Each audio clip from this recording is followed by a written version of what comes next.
could it be? But me, your man, Louie T. Welcome to the 2022 Louie T Network Mock Draft, a.k.a. the best damn mock, period. I, of course, am your set man, Louie T. Thank you for joining me. Without any further ado, let's get straight to the proceedings this evening. The 2022 Louie T Network Mock Draft is officially open for business, and the Jacksonville Jaguars are now on the clock. The Jacksonville Jaguars find themselves in an unenviable position.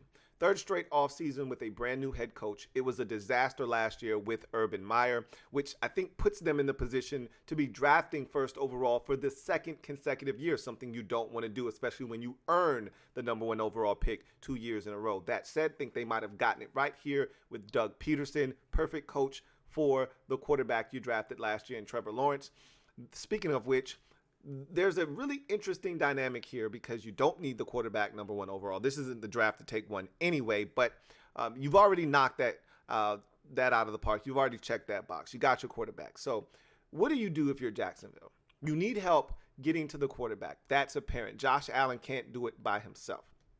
You could go tackle. You need to protect your commodity in Trevor Lawrence, and so that option exists as well. Your GM, Trent Baalke, has been known to think outside of the box. The obvious pick here is Aidan Hutchinson. What are you waiting on? Turn the card in.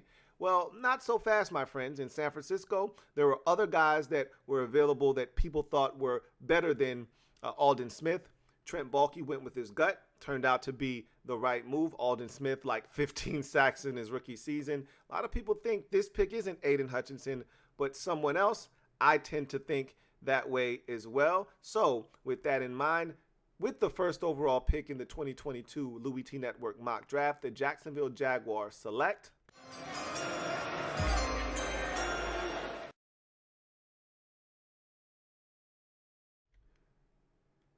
Georgia edge rusher Travon Walker is the selection for the Jacksonville Jaguars.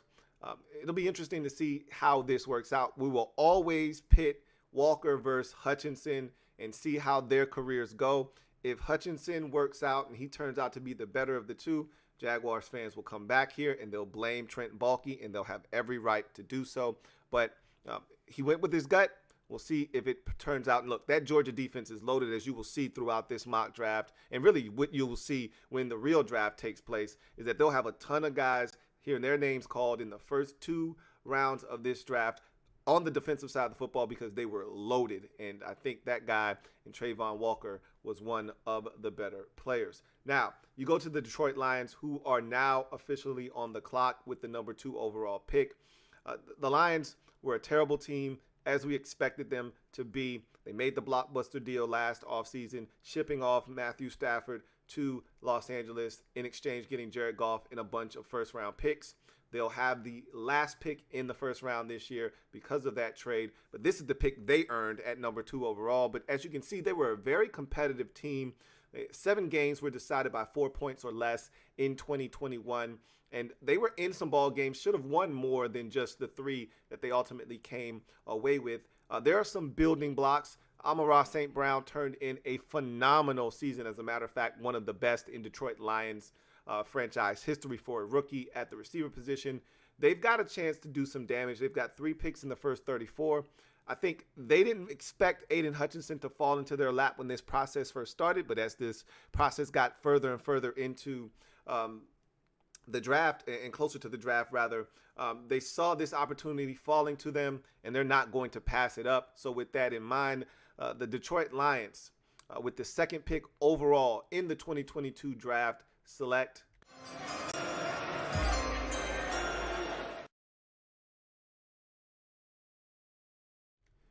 you guessed it, Aidan Hutchinson, edge rusher from Michigan. Solid pick. The guy is a relentless player, fits into the Dan Campbell kind of culture that he's building. Biting off kneecaps and things of that nature. Aidan Hutchinson's a relentless guy that doesn't give up. Has the moves to go with that motor that always constantly runs hot. Love the pick for the Lions. We'll see if that can help start to transform that defense. The Houston Texans are now on the clock with the 3rd overall pick.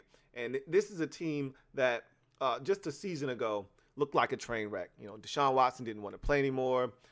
They gutted the entire roster, brought in about 20 new guys.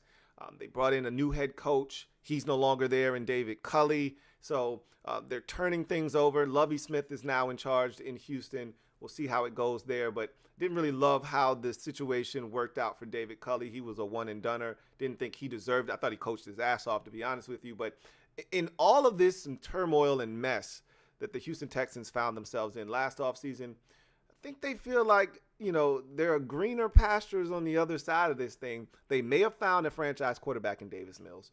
We'll see. That remains to be seen. But they're going to have a ton of cap space next offseason to do whatever they want to do with it.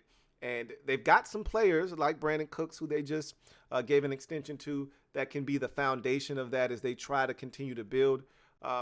We'll see. This draft is going to go a long way. Okay, they got some capital for the Deshaun Watson move. So this draft is going to go a long way in helping build this roster back up to where they want it to be.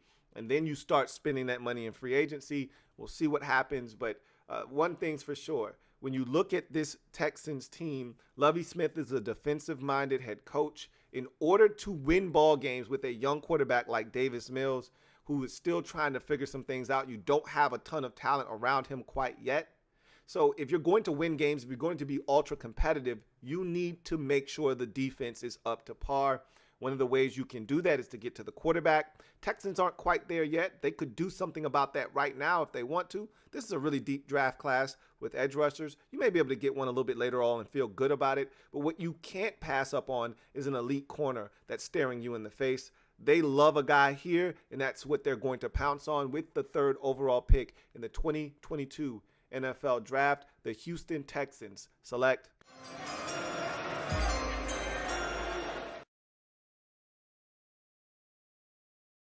Ahmad Sauce Gardner is the selection for the Houston Texans at number 3, a guy that really, I thought, elevated his stock just by his swag and demeanor throughout this entire process. The tape is clean, but I thought he went out, showed it on the field at the combine, running the 4.4, 40, the size, the length, never giving up a touchdown pass in college. It all came together, and then he put that sauce on top of it with his swag and demeanor, and that got him all the way to number 3, to the Houston Texans. So now you go to the 4th pick in the draft. It's the New York Jets, and this is a team that, when you look at them, they've got a lot of work to do. They drafted the quarterback last year in Zach Wilson, but they got a defensive-minded head coach. I'll never really understand what the logic is behind hiring a defensive-minded coach when you've got a young quarterback that you're looking to groom, and you really want to marry him with an offensive mind, because even if you find that guy as an offensive coordinator, if he has success, he's going to end up taking a job elsewhere. I'll never understand that, but that doesn't make that's besides the point. The bottom line is the Jets are a defensive-minded team because their head coach is a defensive-minded guy in Robert Saleh. So they need to get better on the defensive side of the football. And he wants to turn them into what he had in San Francisco. So they had interior dominance inside with DeForest Buckner at one point and Eric Armstead. You've got a little semblance of that here with Quinnen Williams. They had edge rushers, primarily Nick Bosa. They don't have that in New York. They thought they may have been getting a guy that could come in and help from Cincinnati last year. He tears his ACL before he even gets on the field. So he's coming back in Carl Lawson, but you still want to add to that. You don't know what you're going to get out of Carl Lawson. So there's an opportunity staring you right in the face. You could take a corner here as well if you so choose and desire. You've got another pick at 10. You could take a receiver here.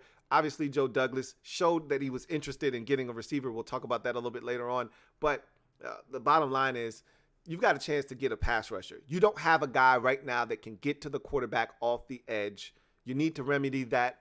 Here's an opportunity to do that, and the Jets aren't going to pass it by. With the 4th overall pick in the 2022 NFL Draft, the New York Jets select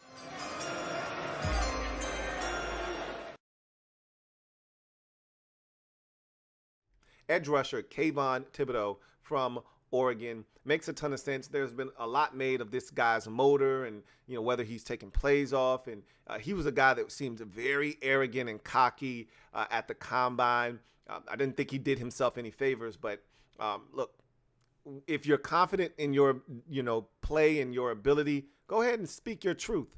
And we talk about athletic arrogance all the time. These players need that. And he showed it, and he wasn't afraid to talk about it.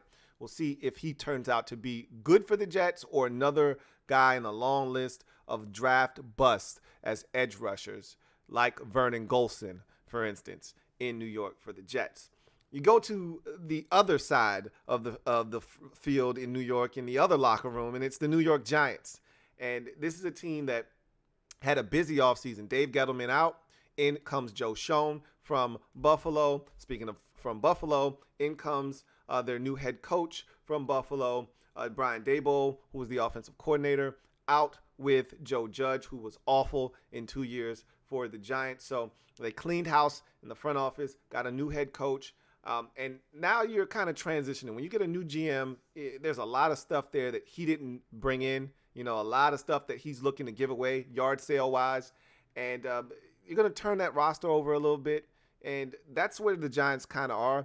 And so they're in a really interesting spot because they've got draft capital. Okay. So they've got multiple picks in the top 10, 5 and 7. And so when you look at the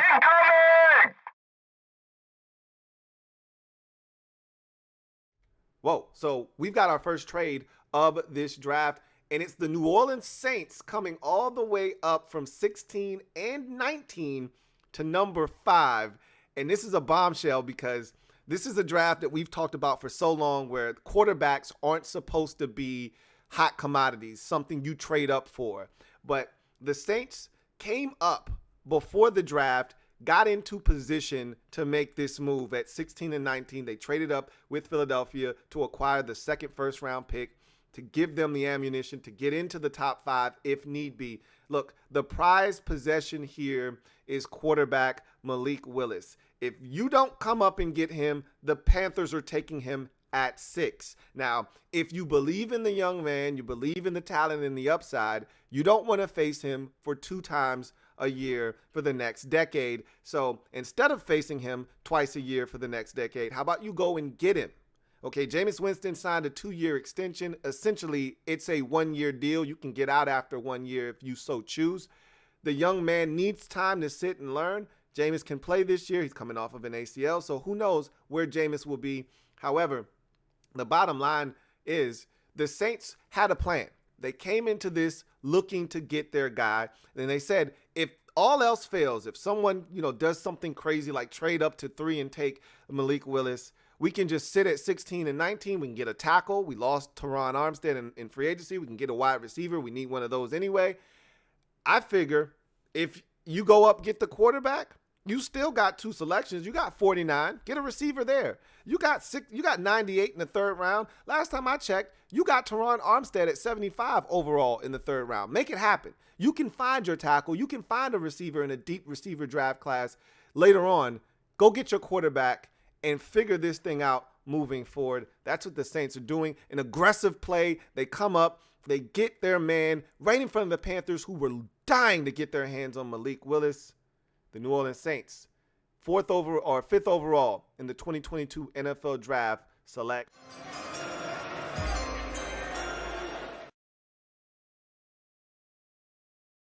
quarterback Malik Willis out of Liberty.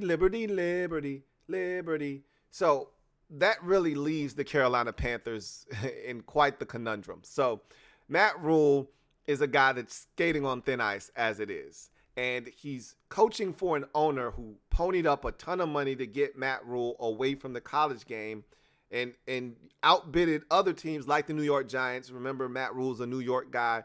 And so in the time he spent in the NFL before going to college football was in New York with the Giants. So he had to pony up to get him to choose Carolina over New York. And so now he's looking for a return on those dividends, and it's not happening right now. And so David Tepper is not happy. He wants results, and he wants them now. And Matt Rule was ready to go out and make a big splash. He was ready to go out and get Malik Willis and have him come in and take the bull by the horns, really excite the crowd, win them some football games, and reestablish himself in Carolina as the right man for the job. Well, New Orleans just swooped in and absolutely threw a wrench in that plan. However, Matt Rule does know another quarterback in this draft class very well. As a matter of fact, he recruited him when he was at Temple and got him to commit before Rule took the job at Baylor and left. Thus, he has an ace in his back pocket. I don't know if it's an ace or if it's a jack or if it's a 7, but he's got something in his back pocket. And he's going to have to pull that out right now because things have changed. And look, a wise man once told me, scared money don't make money. And the Saints, they weren't scared. They came up. And a wise man also told me, those who play hard to get don't get gotten. Closed mouths don't get fed in this league. Saints moved up. Panthers, they sat back and waited. Now they've got to make a decision, and this is the decision that they made. 6th overall pick in the 2022 NFL Draft, the Carolina Panthers is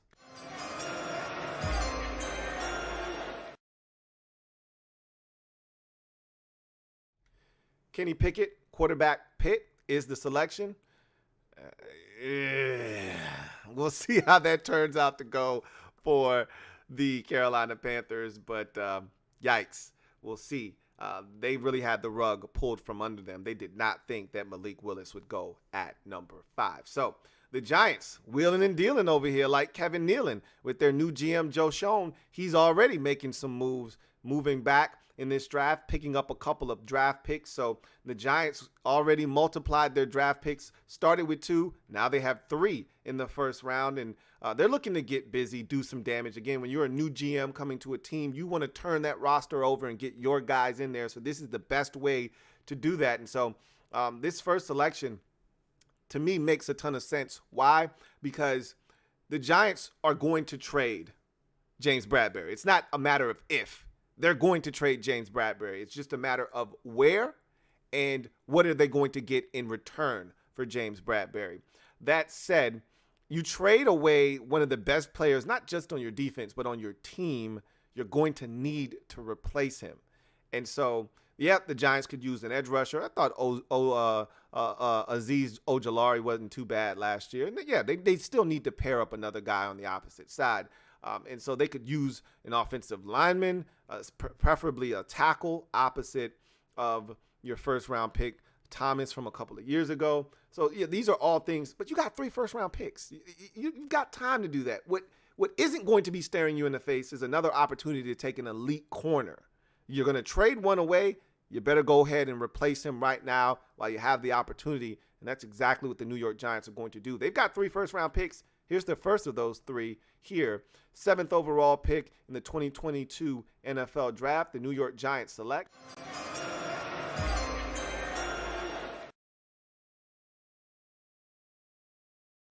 Derek Stingley Jr., corner from LSU, who I think is arguably the most talented player in this entire draft class. We move on to the 8th overall selection, which belongs to the Atlanta Falcons. There's a lot going on here. Traded Matt Ryan in the offseason for a 3rd-round pick to Indy. Took Marcus Mariota in free agency and made him the replacement for Matt Ryan. Calvin Ridley gets suspended for gambling on the NFL and betting on the NFL while he was injured. So a lot going on here with the Falcons. The Falcons also were one of the worst teams in the league at getting to the quarterback. They were the only team in the league to have less than 20 sacks on the season. So they've got some issues. They don't have any wide receivers, so clearly receiver is an issue that they could address here. They don't have any pass rushers to speak of. That's something that they need to address. And the way I look at it is, you got Marcus Mariota. You're not winning games 38-30. If you're going to win with Marcus Mariota, you need to win football games 23-20. So in order to do that, you got to be able to play some defense. More importantly, you got to be able to get off the field on 3rd downs by getting to the quarterback. They could take a offensive lineman here. How many times have the Falcons in the last 5 to 6 years taken a first-round offensive lineman? Enough of that. I'm done with that. How about we go and get you a guy that can change the game off the edge, give you a little bit of juice there, and give you a chance to hold opponents under 24 points a game? That's where the Falcons need to direct their attention. They're hurting on that defensive line, getting to the quarterback. This is a guy that can help you change. And look, this guy is super talented. A little raw, super talented, can stop the run, also get to the quarterback. Like what I saw from him at the Senior Bowl. This is a really good selection for the Atlanta Falcons. 8th overall pick. The Atlanta Falcons select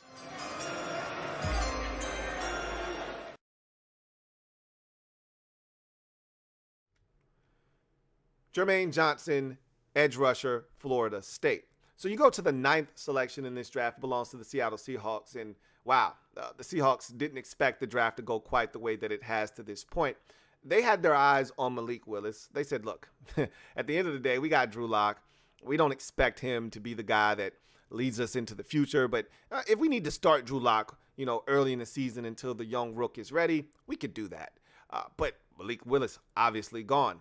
And they weren't going to, even pursue Kenny Pickett. I mean, the Senior Bowl kind of unmasked a lot of issues with Kenny Pickett. Mainly small hands plus rain at the Senior Bowl turned his arm into a wet noodle. So the Seahawks are like, look, you play in Seattle, Washington.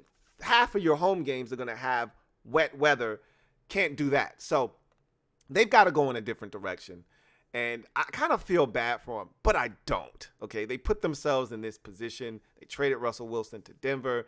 And so they did Bobby Wagner, Dirt McGirt, didn't even tell them they were going to move on from him. So I don't feel bad for the situation Seattle finds themselves in. At the end of the day, they could go in a multitude of directions here, but whoever is playing quarterback needs to be protected. They haven't done a great job of doing that in Seattle for quite some time. Here's an opportunity to get you a guy that can really start to help you develop the kind of protection you're going to need for whomever is under center, whether it's a guy that you'll draft this year or someone you'll draft next year. You need to start putting those pieces in place. So I think that's what Seattle does here. With the 9th overall selection in the 2022 NFL Draft, the Seattle Seahawks select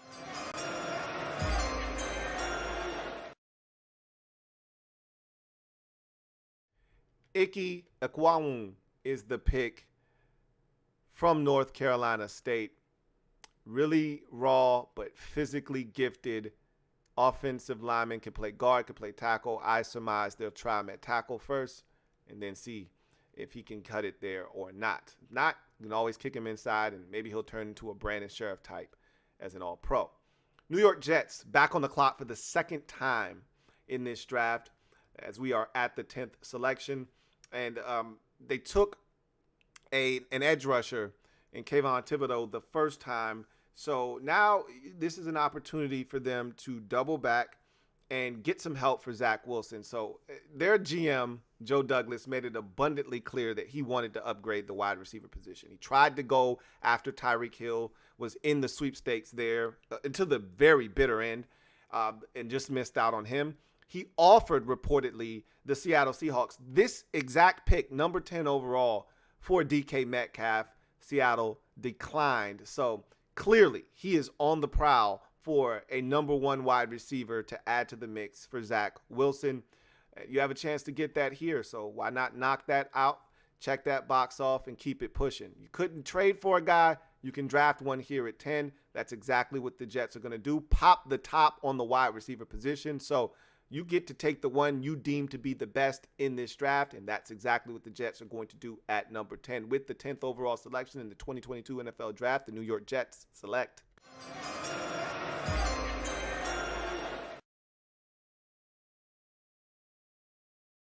Garrett Wilson, wide receiver, Ohio State. So now the Washington Commanders find themselves on the board at 11. You're getting used to saying Washington Commanders. It's starting to roll off the tongue. Still a little work needs to be done there, but they've had a really active offseason. Really, they traded for Carson Wentz, and that stirred a lot of things up, forced them to have to make some moves from a salary cap perspective. But quarterback was always going to be something that they had to attack this.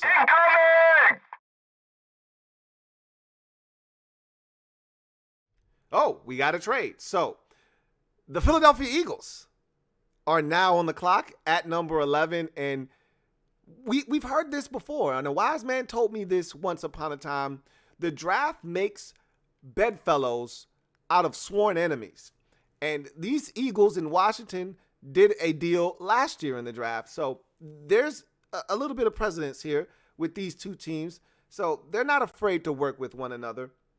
And so we saw that NFC East worked together last year in the draft as well. So not uncommon for these teams to help each other out because there's a mutual benefit to this. The Eagles come up to 11 because they've got a defensive line issue. And when the Eagles are at their best, they are dominant in the trenches on both sides of the football. When they got on that hot streak last year, it was because the offensive line started to dominate, blow teams off the line of scrimmage, and run the football like nobody's business. Defensively, they stop the run, and they want to get after the quarterback with that defensive line. They don't blitz very often because that line is supposed to be dominant. Well, they had some of the worst interior pass rush of any team in the league. Javon Hargrave played his ass off, but he didn't have a ton of help. And the Eagles kind of sense that Fletcher Cox is getting towards the end of his years in the NFL as a dominant player. They tried to trade him last year, didn't work out. They signed him back for a one-year deal. He's going to be gone after next year. And Hargrave will be a free agent next year as well. I think they'll try to have him back. But whatever the case may be, they need to stay stout on the interior of that defensive line. The Eagles could have sat tight. They were at 15. They didn't have to make this move.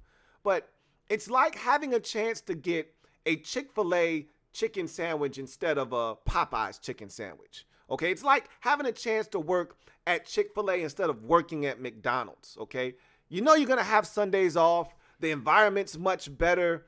Some things in life are just better.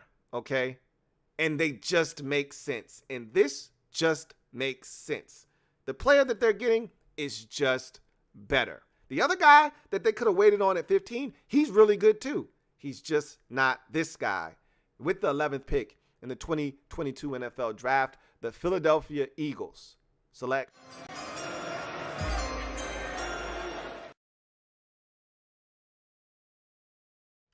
Jordan Davis, defensive tackle from Georgia. The guy's a freak. We saw the clinic he put on at the combine. You watch the tape, and this guy is flying around.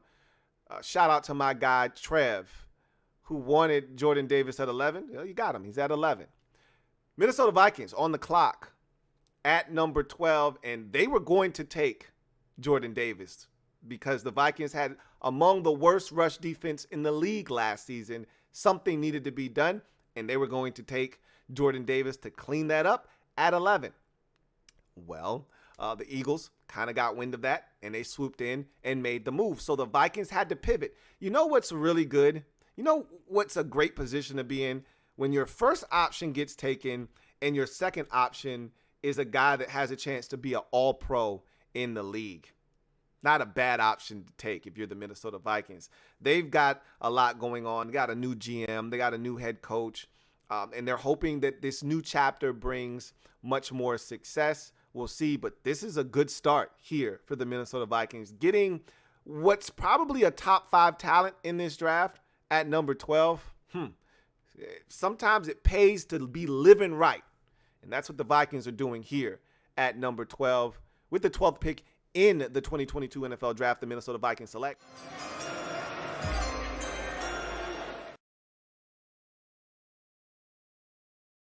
Kyle Hamilton, safety, Notre Dame. And I'll just say this. The only thing that is worse than not running a 40 is running a slow 40. Kyle Hamilton had an explosive vertical, an explosive broad jump. I would have said, tweaked my hammy. I'm not going to run the 40.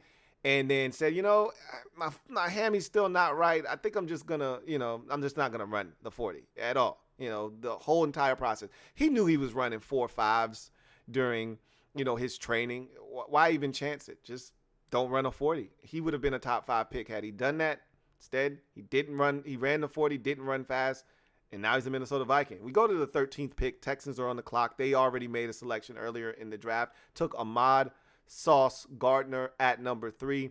They still need help for Davis Mills at the quarterback position. So this is an opportunity to do that. You could go with a receiver. You could use one of those, even though you got Brandon Cooks. And last year you took a receiver as well out of Michigan.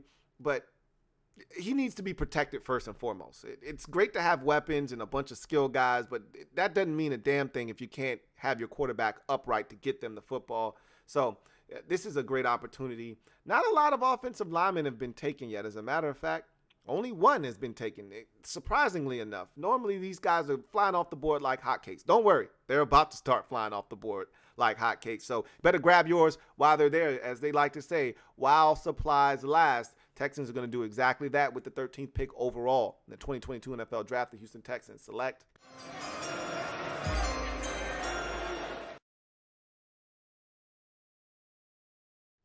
Evan Neal, tackle, Alabama. So we move to the 14th pick in the draft, and the Ravens are not used to picking this high in the NFL draft. Well, look, they're a playoff team. As I like to say, a triple P, perennial postseason participant. Well, that didn't happen this past year. Lamar Jackson being out had a lot to do with them missing the postseason, but it puts them in a position to get a player that they need to get, because it sucks when you've got a prom date and on the night of the prom, your date flakes on you. That's essentially what happened to the Ravens this offseason. They had Zadarius Smith targeted and lined up. He's an old family member, so they figured, we can get him to come back here, no problems. Zadarius gave him a verbal commitment, and then the day of the prom, he got cold feet and decided, you know what? Nah, I don't think I want to go to the prom with you. So now they're left kind of holding this edge rusher position that is really holding this defense back.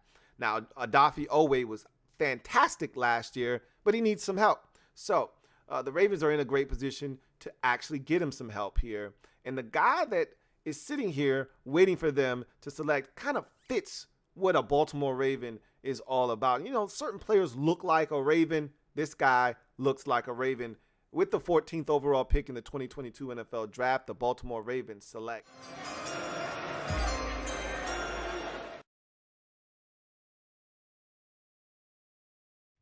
George Karlaftis is the selection for the Ravens, as Washington is now on the clock for the second time. Still haven't made a selection as they traded back from 11 the first time. Louie